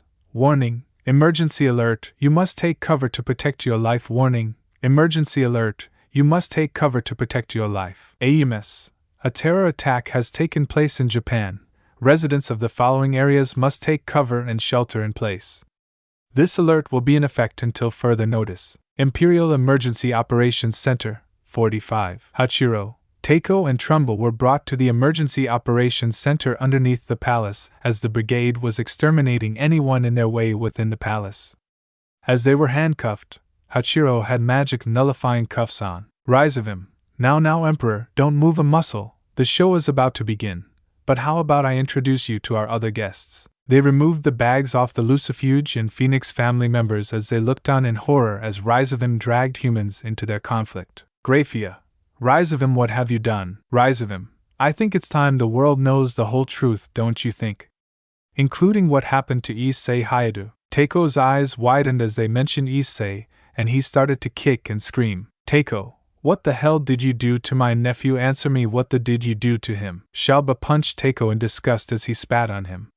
As Trumbull was shocked that Teiko was Isaac's uncle. Shalba, so you're the uncle of that bastard dragon. It'll be nice to see his reaction to your dead body. Euclid, greetings to all citizens of Japan and of the world. My name is Euclid Lucifuge, and I am a devil. Pentagon Situation Room, Arlington, Virginia 045. In the Pentagon, there was panic in the room as contact had been lost with Trumbull and the Secret Service detail he traveled with him to Tokyo for the state trip. At that point, Vice President Zach Mason and House Speaker Lewis Hawthorne arrived in the Situation Room. As soon as he arrived, Mike addressed both men. Zach, Mike, what's going on? Vice President Zach Mason, House Speaker Lewis Hawthorne, Mike, Mr. Vice President, Mr. Speaker, due to no information coming out of Tokyo and the fact that we can't get any communication from President Trumbull or any of the detail, you are now the acting President and Vice President of the United States. Zach and Lewis sat down as he gathered his thoughts about the whole situation. Zach, what about our bases? Anything from them? Clegg, we are establishing contact with Ko and Hyakuri AFB to find out anything. As they were talking about establishing contact with the bases, all news channels broke static before they switched to a single person. Mike, Zach, Clegg, and Monroe all knew who he was. Euclid, greetings to you, all citizens of Japan and the rest of the world. I am Euclid Lucifuge, and I'm a devil. Mike, son of a bitch. Scene change, Kyoto, Japan, 445. Amaterasu, Susanoo, Kuroka, Suzaku, Kunu, Surzex, Ajuka, Riser, Sigvera, Latia, Serorg, and the Gremry peerage all watched in horror as they saw Euclid speaking. Susanoo, that's the Imperial Emergency Operations Center in the palace. Suzaku, what is he doing? Amaterasu, he's going to expose the supernatural world to everyone. Riser, he wouldn't. Euclid, I am a devil and I hail from the extra demon clan of Lucifuge, a devil household that lives to serve the Lucifer clan. I have decided to broadcast this message live for everyone on behalf of my master, the true Devil King. Rise of him, Levon Lucifer, for the world to know of something which has been kept from you for millennia. Euclid unfurled his wings to make it a point, shocking everyone, much less the Prime Minister. Hyakuri AFB, 447. All the soldiers on base were watching Euclid's broadcast as they were shocked at what Euclid was saying. Motohama, he's kidding, right? Murayama, Colonel. Naomi, no he isn't. The quartet looked shocked at what was unfolding in front of them, as Naomi was tearing up. Scene change, Imperial Emergency Operations Center, 449. Euclid, now I want to tell you a little tale about a certain boy from Japan. Some people watching this may know him. We even have one of his family members here. Scene change, Pentagon, 050. Lewis, what is he talking about? Zach, ladies and gentlemen, place us at DEFCON. POTUS is being held hostage in Tokyo. Euclid, the boy whose story I'm going to tell you about. His name is Issei Hayadu. Teiko, what do you know of my nephew, you bastard? Tell me. Kokabile, quiet, Prime Minister. Good things come to those who are patient. Grafia was pleading with Euclid not to do this. Grafia, Euclid, do not do this. I beg you don't. Euclid, why not, dear sister? The world must know what happened to the true hero of the supernatural and human world. What the factions did to him, what his parents did to him, while you stood by and did nothing. Mike, the Prime Minister is Isaac's uncle. Clegg, this has reached madness. Scene change. Imperial Emergency Operations Center, 4 to 5. Euclid, Issei's story is a very humble one. It starts in the small town of Kuo. He was merely a normal teenager, albeit massively perverted. He didn't know everything about the supernatural, even its existence. Until one day, a rogue fallen angel had lured him in. The reason why was his sacred gear, a mid-tier Longinus class named the Boosted Gear. Once he was in a perfect spot, he was stabbed in the abdomen by a spear made of light. He was very close to death, but someone had revived him. Turned him into one of my own kind, a devil. From that day onwards he was shoved into the world of the supernatural. He fought for the new family he gained whilst being thrusted into the supernatural world, put his life on the line for them. He fought to free his master from an arranged marriage. He fought to stop a war from occurring. He died multiple times over. Inside the palace, Isaac was killing a few of the stray devils inside with nothing but his bare hands, as he saw Euclid telling his story as he grimaced at what was happening. Isaac, that son of a bitch. Stray devil, Reaha. Isaac, off Euclid, you're going to pay for this, all of you. Scene change. Pentagon 055. In the Situation Room, all were watching as Isaac's story was being told by Euclid, as most in the room looked at Mike. Mike, you can guarantee whatever you're hearing is true. This is Isaac's story, from when everything started 0 years ago till the end. Euclid, he fought against gods, cadre fallen angels, evil dragons, vampires, humans with sacred gears, devils, name it, and he has been there. He was the reason I was even arrested. He was admired by the children of the underworld, seen as an inspiration to all of them. But he was dearly hated by the elders of the devils for defying the status quo and remaining a low-class devil. Then he fought against the beast of the apocalypse, Trihexa. People who read the Bible know about this beast. It was nearly impossible to destroy due to its fast regeneration and incredible strength. But he did so, saving both the human and supernatural world. But afterward, he was only seen as a tool by the factions, and once they were done using him, they exiled him and threw him out.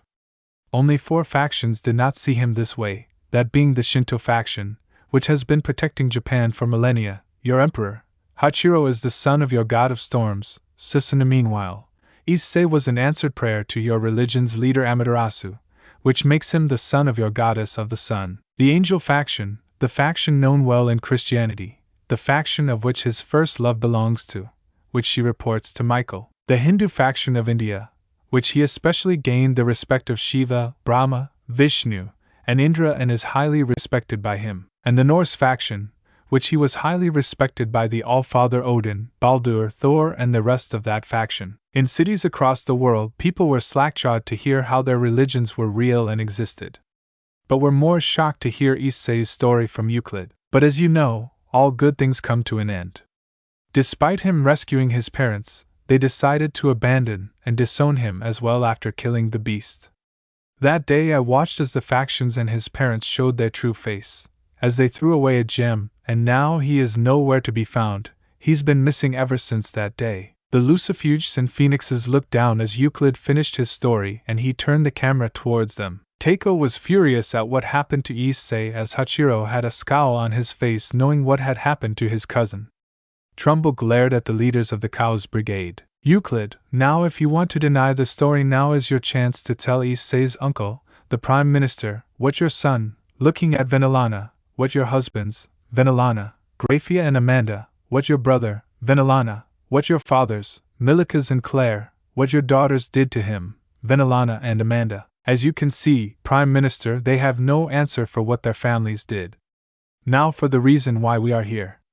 I will allow my master Lord Ryzavim to talk to you. Scene change. Hyakuri AFB, 5 o'clock. Naomi was full and crying at that point as Euclid finished telling the world what happened to Issei as the 4 former co-students tried comforting her.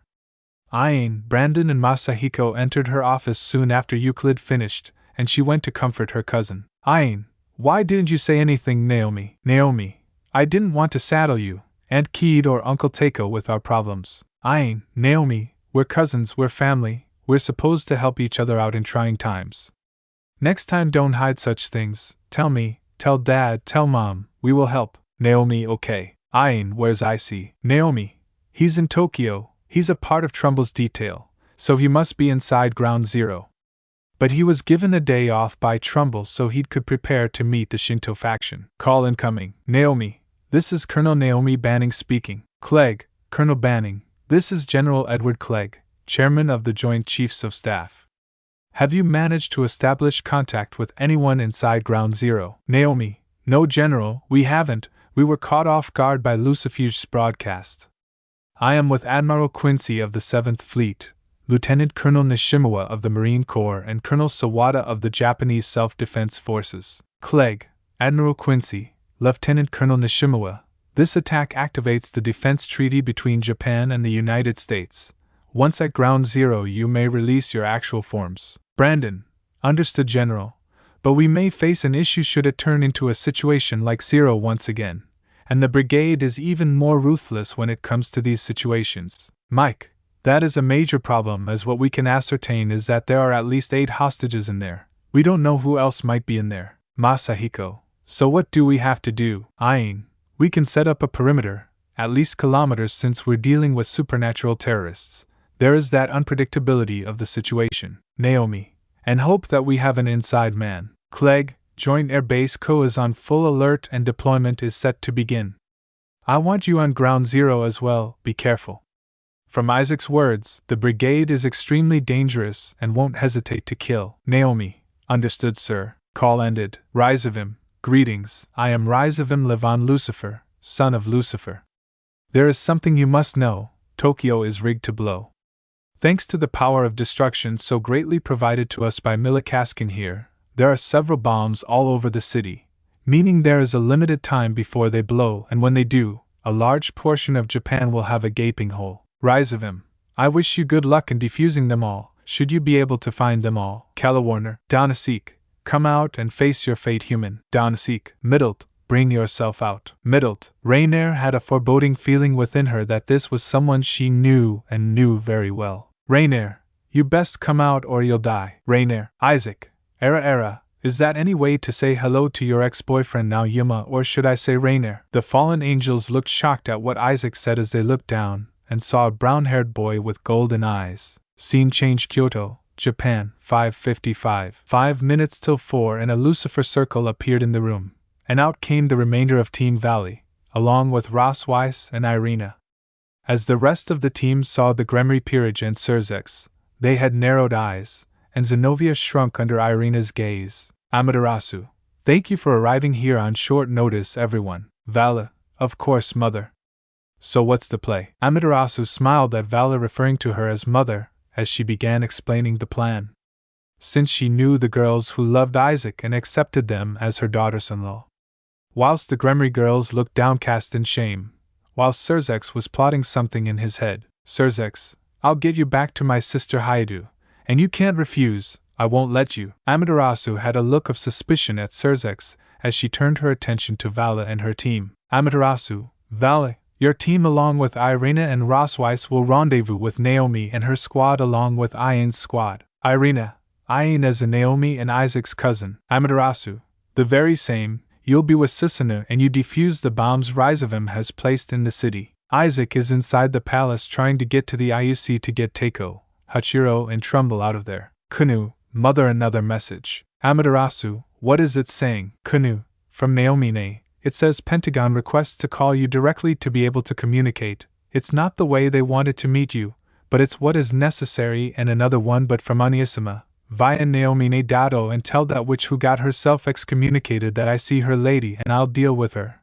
And I saw her as a little sister when she was a stray and I took her in.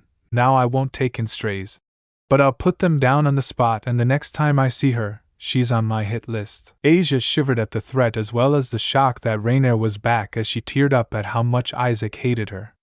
Whilst the others were shocked that Isaac would kill on sight. Amaterasu, form a connection with us, so we can communicate with them. What about the rest of the government? Magari, some ministers were killed by the brigade long before the attack, so the government is in disarray. Princess Chio is on the way with her mother Empress Megumi. Their plane is over Hokkaido. Amaterasu had an exasperated sigh as she saw everything was in chaos and disarray. As she dismissed Surzex and the Gremry peerage. Same with the Juku's contingent, as well as they saw how messy the situation was. Amaterasu, Magari, tell them to redirect the plane to Kyoto, and avoid flying over Tokyo airspace fully. Also, raise our energy sensors. I feel like Surzex is plotting something. Magari, of course, my lady. Scene change: Imperial Palace, 6:05. The quartet of fallen angels were frozen with fear, none more so than Rainier as they stared down a looming monster. Rainier, how is it you're here? Isaac, lot of shit happened, now seems like you're cannon fodder, I'll make it quick. Trihexa, balance break. Trihexa, Imperial Apocalyptic Balance Breaker. Isaac had new armor on. It wasn't like the usual balance breaker from Drake, this one was mostly black with some red on it. It also looked more demonic. This was the Imperial Apocalyptic Balance Breaker of Trihexa. As he summoned the armor, the four fallen tried to run for it, but Isaac was simply too fast for them as he surrounded them and took them down with ease and knocked them out afterwards. Imperial Emergency Operations Center, 6 o'clock. Euclid was looking through the cameras of the palace when he saw Isaac as the lone survivor within the palace. He then informed Ryzavim, Euclid, Lord Ryzavim, we have a straggler in the palace. Ryzavim, who is it? Euclid, I don't know, he looks Japanese but he's more like US Secret Service. Alan had a bit of relief on his face as he knew who it was that was in the palace. While Hachiro and Teiko were wondering who'd have a death wish like that. Ryzavim, zoom in. I want a better look at his face. Euclid, of course. Euclid zoomed in and they got a better look at his face as they tried scanning for him in the system. Euclid, he's not Imperial Guard or Japanese Self-Defense Force, meaning he's a foreign interference. Ryzavim, I see then. Shalba, Lord Ryzavim. Ryzavim, bring our straggler here, if you can't, kill him. Ryzavim handed a familiar arrow to Shalba. It was one coated with Samo's venom, and he had a crazy smirk on his face. Shalba, with pleasure, Lord Ryzavim. Shalba walked out of the IOC and went to confront Isaac, not knowing who he was. Ryzavim, now who are you? The Pentagon had made a connection with Kyoto as Amaterasu, Susanoo, Kunu, Magari, Team Valley, Rossweiss, and Irina. Zach, Lewis, Mike, Clegg, and the rest of the Pentagon Situation Room were also looking at the visual in Kyoto as Zach began speaking. Zach, Lady Amaterasu, Lord Susanoo, it's an honor to meet you both, though not in the way we wanted to have first introductions. Amaterasu, the same can be said. Vice President Mason, Speaker Hawthorne. What we can get from inside Tokyo is quite limited right now, but we have discovered that several of the old Satan faction leaders have been resurrected, meaning the brigade has the Sephiroth Grawl. Lewis, what is that? Irina, Mr. Vice President, that is a Hyter Sacred Gear, also known as the Holy Grail, and it is one of the holy relics. Same with the Holy Nail, Holy Cross, and True Longinus. It was also used to break the seal of Trihexa. Mike, so what would be the play on this? As Mike asked the question, a phone rang in the Situation Room, catching the attention of everyone, including those in Kyoto. Amaterasu, answer, it might be some inside information if possible. Clegg, where's it coming from? Monroe, inside the palace, but it's not one of our phones. It's an Imperial phone. Zach, put it through. Call answered. Is this Emperor Hachiro? Isaac, negative. Clegg, identify yourself. Isaac, Epsilon 11. Lewis, Mike, one of yours. Monroe, Secret Service. Mike, designator. Isaac, Alpha Echo 46. Clegg, Isaac. There was a collective sigh of relief in the Situation Room as Mike gave the thumbs up to Kyoto and knew who it was, and the group in Kyoto also gave a sigh of relief. Isaac, yes, General Clegg, there is some information I want you to capture. It's from a specific fallen angel bitch, the person who brought me into the supernatural world. Amaterasu, Isaac, don't tell me she's alive. Isaac, she is, and she's ready to sing to us. Her group is dead. Again, this time, there is no coming back, I made sure of it. Rainier, please Issei, let me go, I won't bother you again. Isaac, you, there is something I was taught by my father Ray. It's how to extract information from people like you. A practical example was DC and Zero when we found out the bastard who led that attack. Now you'll do the same here. If you don't, this knife goes and cuts off a piece of the body as we go. So what's the objective of the brigade? And why have they come back after all this time? Rainier, I don't know. All I know is that I was brought back to life for this. Isaac, not what I was looking for. Rainier HHH. Isaac, that was your left hand. The next wrong answer and it'll be your right. Rainier, okay, I'll talk. Isaac, we're listening. Rainier, the plan for the brigade was to attack Tokyo and expose the supernatural so that there'd be mass panic all across the world. Euclid also saw it that he tell the world of your story so that they could sow seeds of distrust between the human population and the factions so that they'd be distracted with that whilst the brigade hit in silence. They'd already hit the splintered faction alliance several times. Isaac, yeah? Getting Euclid and Wahlberg out. So get to the ing point. Rainier flinched at Isaac's tone of voice. She didn't expect that the boy she killed more than a decade ago would change so much. But then betrayal would do that to you. Rainier, they brought back several of the brigade leaders, even some people you might be familiar faces to you. Isaac, such as whom? Rainier, I don't know their names, but there is one who is Korean, another an Arab and an American as well. Mike, Khan Yangsak, Amr Barkawi and Wade Jennings. Isaac, you best be careful there. Isaac, we'll do Director Banning. Amaterasu, Isaac. Isaac Okayasin. Amaterasu, I'll be sending in Team Vala with Susanoo, Irina and Rossweiss. They'll go to Hyakuri AFB to rendezvous with Naomi and the others there. Zach, though, they'll be unable to fly into the precinct of the palace. Since it's the Cows Brigade, we don't know if they'll attack from range, meaning they'd have to stalk into the city, the same way SAS did to help you and Mike in 06. Isaac, that's understandable, Mr. Vice President. We'll talk once I get further. Call ended. Isaac POV. Isaac was looking at Rainier, who had the greatest fear in her eyes at that moment, as she was tied down to the chair as the charred bodies of her comrades were next to her, never to be resurrected again as their souls were burnt to non-existence. Rainier, I gave you everything I know. What are you going to do to me? I'll let you have with me. I'm sorry I killed you that day. Please forgive me. Rainier begged Isaac with tears flowing as he looked on with apathy and an emotionless look in his eyes. Isaac, you think I can be swayed with such words? You must think that I'll be stupid to fall for that, Rainier. Too bad for you. I've got several mates I've marked as my own, and that includes my childhood sweetheart and rival. I'll never forgive you. Goodbye, and good riddance. Rainier, and oh! Rainier shrieked as Isaac used the blazing inferno of scorching flames to incinerate Rainier completely, and he burnt her soul in the process. Isaac, now then, your next Shalba. Scene change. Kyoto, Japan. Amaterasu was calling to Hyakuri AFB to notify Naomi and the others that they'd have support and company. Call outgoing. Scene change. Hyakuri AFB. The brief was about to start as most of the troops were listening to Naomi, Brandon, Aine and Masahiko. Brandon picked up the call as the highest-ranked officer on base. Brandon, this is Admiral Brandon Quincy speaking. Amaterasu, good hearing from you, Admiral Quincy. This is Amaterasu. There were murmurs as Amaterasu identified herself, with most wondering why the goddess of the sun would call, with some soldiers being awestruck, especially the Japanese soldiers. Brandon, of course, Lady Amaterasu, what can we do for you? Amaterasu, we have good news. We have a man inside.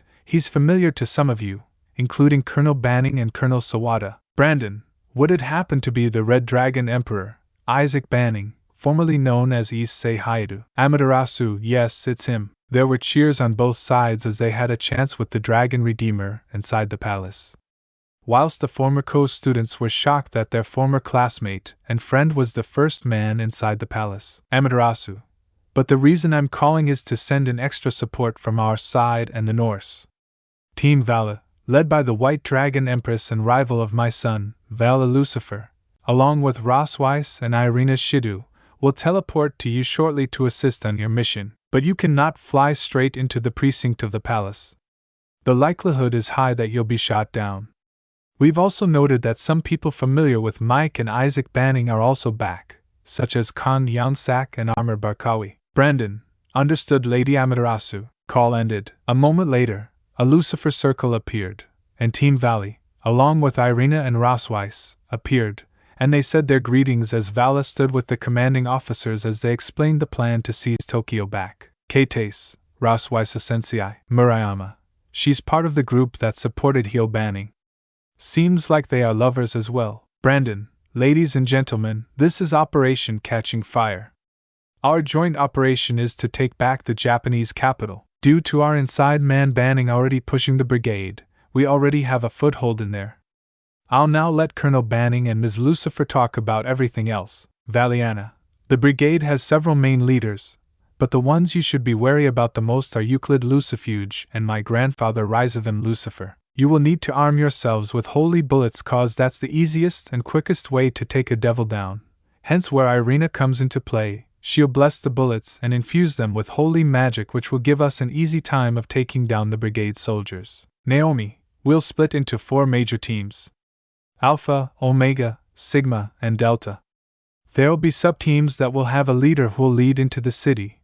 Once we defuse the bombs, we box in the palace and hold our line there. Should it be that Redeemer needs our assistance, the first team that will head in there will involve Lieutenant Colonel Nishimura, Admiral Quincy, and Team Vala.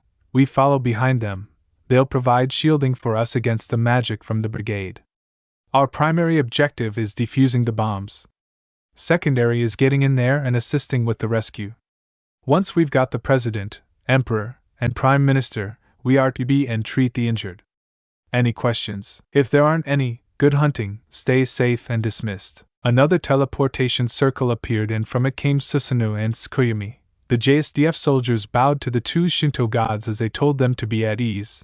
Vala gave them the brief before heading to the helicopters which were ready to take everyone to the battle zone in Tokyo. Scene change outskirts of Tokyo. 5 minutes later. 5 minutes later, the joint operation was underway as the troops were on their way in one heli. Naomi, Ain, Brandon, Masahiko, Motohama, Matsuda, Murayama, and Keitase were seated and ready to fight. Matsuda, Colonel Banning. Naomi, yes, First Sergeant. Matsuda, I know this will be the first time for some of us to be involved in such a battle, but then I can't but not worry about Isaac. Naomi, I understand your worry for him, but he's experienced against supernatural threats. He's the one who killed Trihexa and saved the world, and he holds the record for the fastest rise in rank in supernatural history.